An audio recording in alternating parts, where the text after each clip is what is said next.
Here's Biden last night claiming that the Trump administration, he doesn't mention him directly, he doesn't have to, that the silence and denials kind of led to this pandemic and that he would have done things totally different. So in other words, Trump was totally silent. Joe, if he forgets about it, remember those press conferences with Trump? Those never happened. Denials?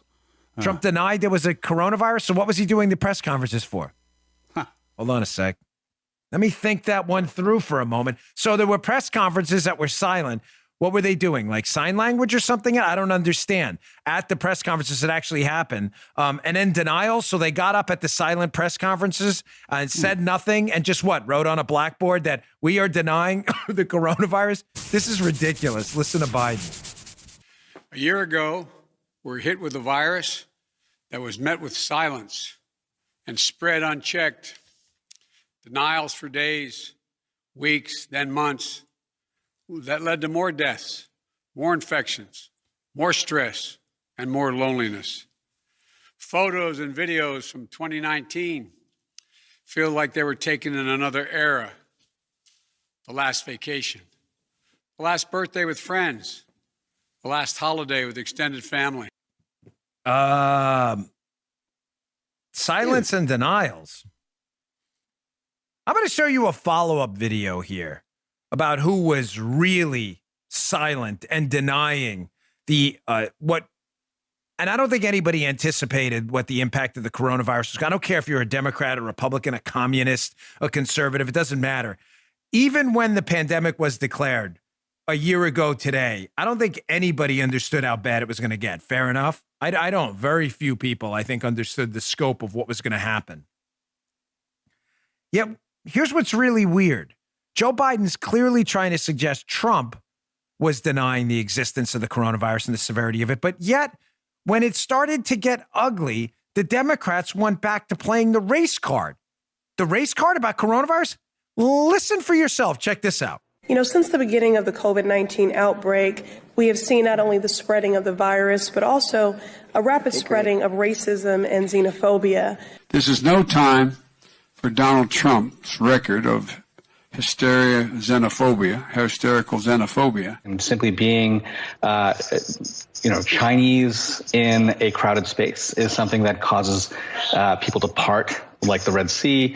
Daring to cough or sneeze causes people to actually shy away from you. There's a lot of restaurants that are feeling the pain of racism, where people are literally not patroning Chinese restaurants. The Chinese Foreign Ministry came out today and they are furious with the U.S. They feel like these travel restrictions were unnecessary. They call them an overreaction. Historically, travel bans tend not to work very well. They tend to be counterproductive. Closing borders doesn't stop cases coming to your country. All these actions do is cause a culture of fear. They don't work. You touched on people blaming Chinese for their eating habits and their culture. What will quell the racism that you are seeing? They're not patroning Asian restaurants because of just straight up racism around the coronavirus. This painful rhetoric has consequences. Restaurants across Boston's Chinatown have seen up to an 80% drop in business. And I believe this has everything to do with the rapid spread of misinformation and paranoia. Misinformation and paranoia. You'd think she was talking about Joe Biden's speech last night, again, written for him by others, because he's not capable of putting together thoughts like that in any kind of coherent way. It may have been inaccurate, this speech, but at least it was coherent because somebody else wrote it for him. Misinformation.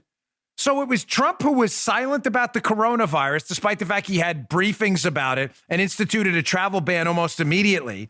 And it was Trump who was denying the impact of the coronavirus, despite Trump instituting a travel ban that Democrats, by the way, if you're watching the video on Rumble, you can see who that was. If you're listening on audio, that was AOC, CNN commentators, Ayanna Pressley, another liberal congresswoman from Massachusetts. They're the ones that, isn't it incredible how, what does Tucker Carlson always say, that Democrats are always accusing you of what they do themselves? Yes. It's on tape, dude. It's on tape. Everybody can watch it. It's on tape. The left. There are 1,000 supercuts out there. By the way, hat tip Grabian, the great Tom Elliott over at Grabian for that supercut. Joe had to cut that short, by the way. That goes on for another almost minute. Yeah. There are over 1,000 good quality supercuts from Newsbusters and Grabien of Democrats, not just saying the travel ban is racist, coronavirus mitigation measures Trump were doing are racist and xenophobic. Not just those. There are other supercuts we've played on the show. Joe remembers them, of Nancy Pelosi, Bill de Blasio, New York City politicians, Joe Biden, and others playing down the coronavirus. They're endless. It's on tape.